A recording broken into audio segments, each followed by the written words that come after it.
If you do not know how to cut a 360 circular skirt and turning the hemline perfectly in such a way that it doesn't have a crease, then this video is for you. You'll be needing the waist circumference, of which I'll be using 13 inches, and the desired length, of which I'll be using 9 inches. So here I went on to write down my waist circumference of 13 and then skirt length, which is 9 inches. Now you're going to add the zipper allowance of 2 inches, and then we're going to add the waist circumference plus the zipper allowance together, which is 13 plus 2, and that gave me 15 inches. Now for the 360-degree circle, the formula is R equals C divided by 6.28. Now my circumference is 15, my total circumference 15 divided by 6.28, and that gave me 2.38. So I'm going to round down the 8, so I'm left with 2.3. So my radius now is 2.3. Then fold your fabric into 2, then fold it in half again in such a way that the upper part of the fabric is going to be unfold. Then the 2.3 inches gotten from the calculation earlier, which is the radius, from the top corner of the pattern paper here, which is unfold, I'm going to go ahead and mark 2.3. But since we don't have 2.3 on the measuring tape, I'm going to use the distance between 2.25 and 2.375 as my 2.3. So I went on to mark that 2.3 round like so and connected them together. I connected the points together. Then the next thing is marking my length of 9 inches.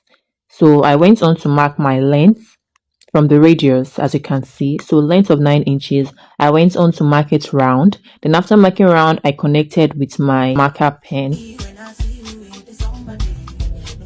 Then I went on to add 0.5 inch seam allowance. One thing you must know is when working with peplum, you don't need much seam allowance at the hem, so 0.5 is fine. On the radius, I went up by 0.25 inches, which is going to serve as the seam allowance for the waistline.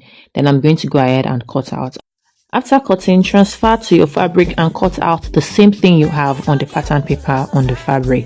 Now when you are done, open up the fabric and then slash through one side, which is going to serve as the center back area, which is where you're going to be fixing the zipper. Here I measured down 5 inches from the waistline and then stitch what I have left to the hemline because I'm sewing for a miniature. But if you're sewing for yourself, you can measure 7 to 9 inches.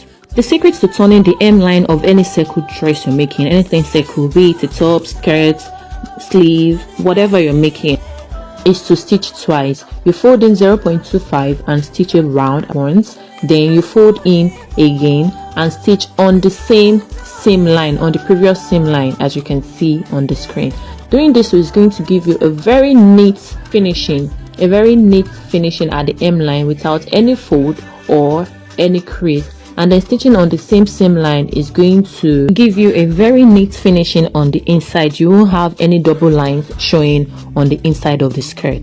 And here is a final look of the skirt, guys. What do you think? Do you find this video helpful? If you do, don't forget to like, comment, share to your friends, and follow for more. Bye.